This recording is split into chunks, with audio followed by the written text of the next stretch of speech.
The return of the two-time MVP. Welcome to Game Time. Chris Miles here with David Griffin and Brendan Hayward. That's right. The Warriors got Steph Curry back after he missed the last 11 games with a groin injury. It's encouraging for them to get him back. They've been struggling on the road, so they had to play in Detroit. I think it's a matchup that is one from Detroit's perspective is probably a measuring stick game. They've been playing very well. They enter the game as a team that is #1 in the league in three-point percentage defense, and this is the exact right team to play to sort of gauge where you're really at. I think this is one of those games that's contrasting styles. We know that Golden State wants to get it done from outside. Detroit, they want to pound that paint with Mr. Drummond and Blake Griffin. So I always like to see how that plays out. Well, the Warriors under 500 without Steph Curry in the lineup.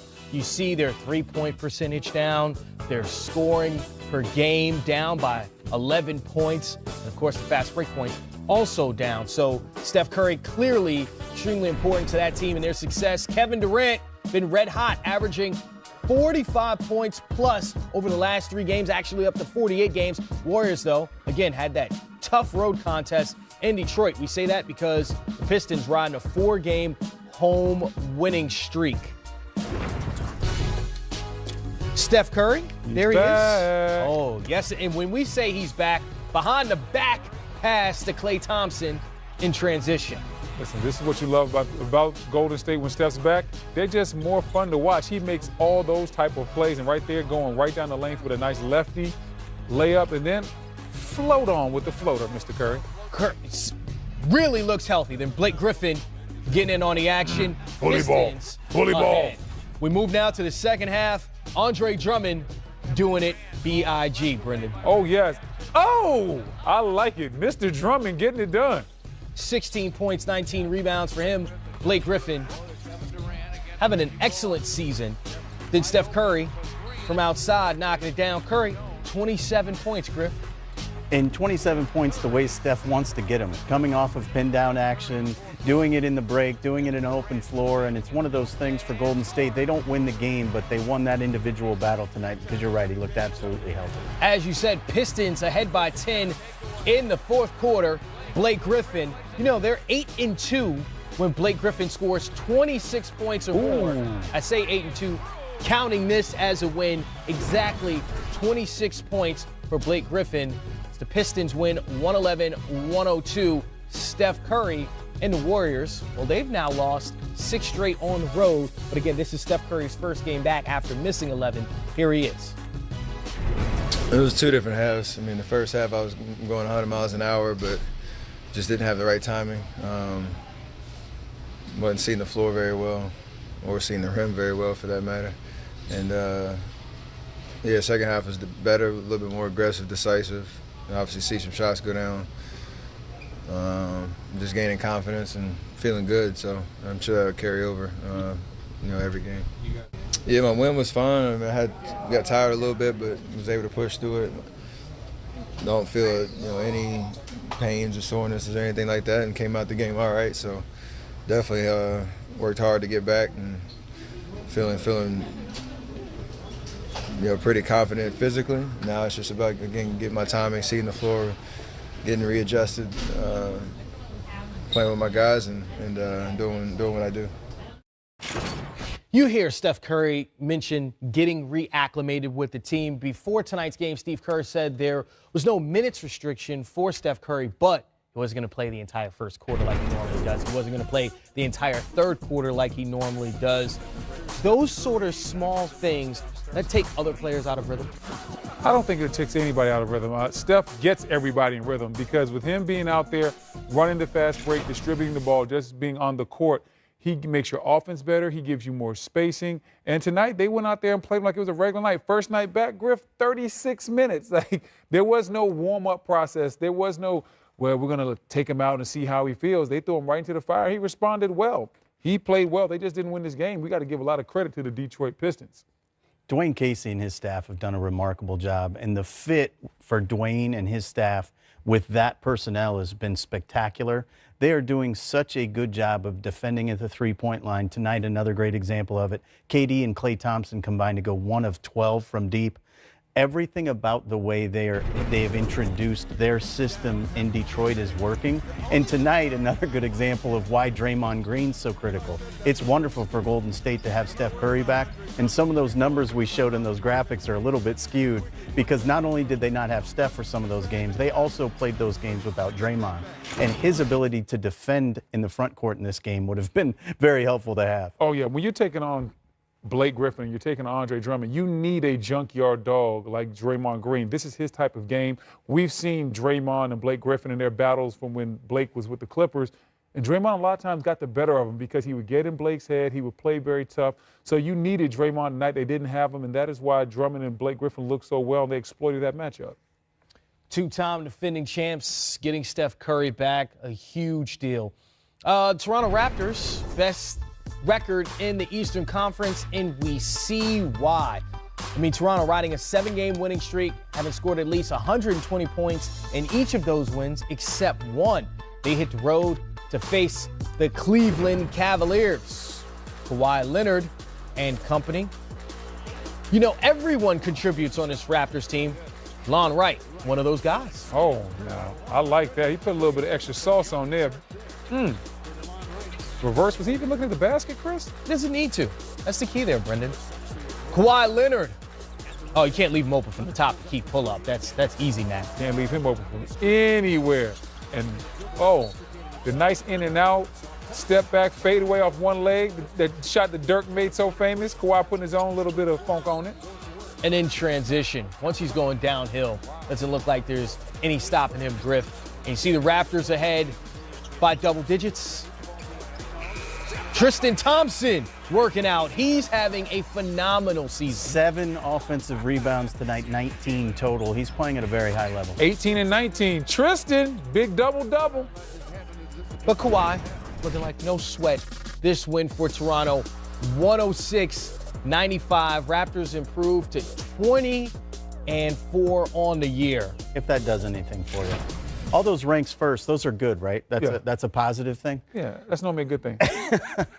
I think the thing that's amazing to me about this team, Kawhi and Danny Green coming in should have been a fairly significant change for this team in a lot of ways, especially considering that how coaching changed. And what you notice immediately, because Kawhi is a veteran who knows how to play the role he's playing for Toronto, and because Danny Green is a role-playing winner who knows how to play his role, they just got very seamlessly integrated into what Nick Nurse was trying to do because they know how to play the role they're being asked to play.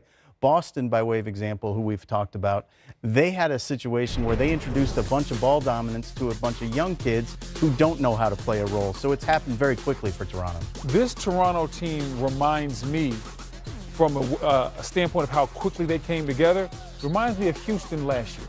When Chris Paul came in and we didn't know how it would work, we had the same questions with, okay, Kawhi's coming in, but how's Kyle Lowry going to accept him because DeMar was his best friend? How's Danny Green going to be accepted? Is he going to start? Is he not going to start? You know, OG Anunoby had a very good year last year. So we had a lot of questions about the continuity of the team, and it picked up very quick, just like that. The same way it worked last year and it clicked last year for Houston. I see a lot of that in Toronto. This team is playing well.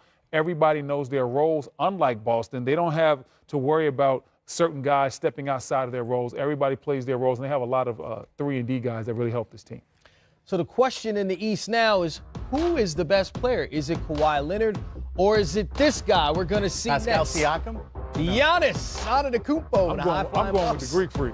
Took a trip to the Garden. He's the MVP. Pistons, who've won 9 of their last 13, take on a streaking OKC Thunder, who are 14-3 in their last 17. Game starts at 7, but hey, our coverage begins at 6:30, the Auto Trader pregame show. Giannis has scored 33 points or more in 4 of his last 5 games. In November, he's averaging 28 points a game while shooting over 60% from the field. I guess that makes him an MVP candidate. Orange Britton said he should be your front runner for MVP right now. The Bucks playing against the New York Knicks. That's one you think Giannis and company are just going to handle, right? That's why you got to play the games, man. The games aren't won on paper. Mario Hezonja had other ideas. Oh, this is how games are won right here. Oh, with nasty dunks. And then don't do this. Watch out, Griff. No. Yes, Hezonja stepping over Giannis, shades of Allen Iverson stepping over Tyronn Lue. Tyronn Lue, please turn your head. Poke the bear. Yeah, that's the difference. You know, Giannis is no Ty Lue. No disrespect. Oh, well, that sounds disrespectful. But, yeah, that dunk was disrespectful also. Ty, it wasn't me, man. That was Chris Miles. It's not me, Ty. You know, Shaq calls Giannis Superman, says he can wear that S on his chest.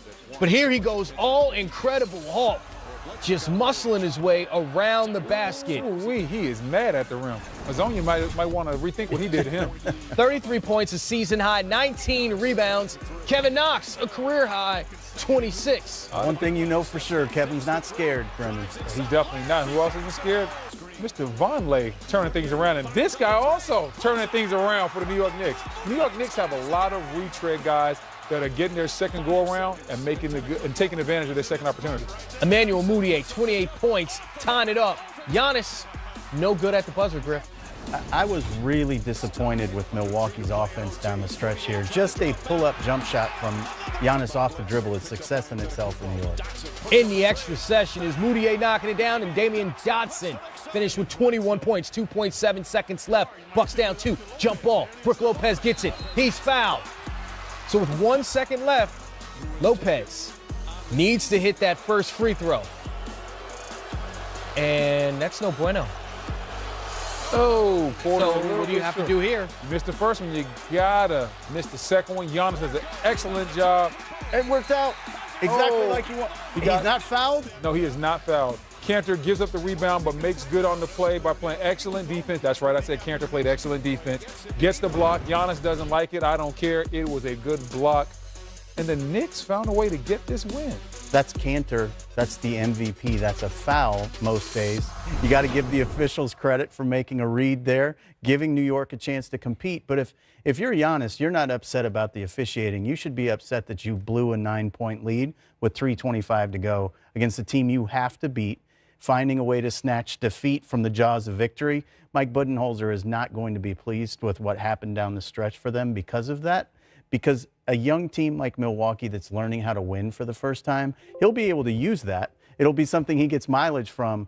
You just can't have that happen. And to your point about all those guys that New York has that are retread guys, it's hard to even imagine Scott Perry and Steve Mills doing a better job with the high variance, low risk swings they took on every single piece on this roster. It's panned out virtually everywhere on the roster. And you have to give the New York Knicks coaching staff a lot of credit because they're developing these guys. You look all up and down this roster, whether it's Vonleh, whether it's Emmanuel Mudiay, like all these guys are getting their second go-round and they're playing better, and it's not by accident. They're developing their young guys, whether it's Knox, Trier, Dotson. All of these guys are flourishing, and that just tells you they're putting the work in. The staff is putting them in position to do the best that they can in this league. It's a great point, and one of the things that happened tonight that I think speaks to that, Damian Dotson was 7 of 9 in catch-and-shoot jump shots tonight. If Damian Dotson becomes a catch-and-shoot shooter, he's going to be a very significant part of a winning basketball team moving forward. Another team like that, the Brooklyn Nets, facing the Washington Wizards. You know, John Wall has not had a good game in his last 2. But this time around, it seemed like John was on a mission, Griff. It's just the shoes. It's got to be the shoes. What shoes is he wearing? I know, they're green. All right. No, those are flashy. Not really sure what they're matching, but hey.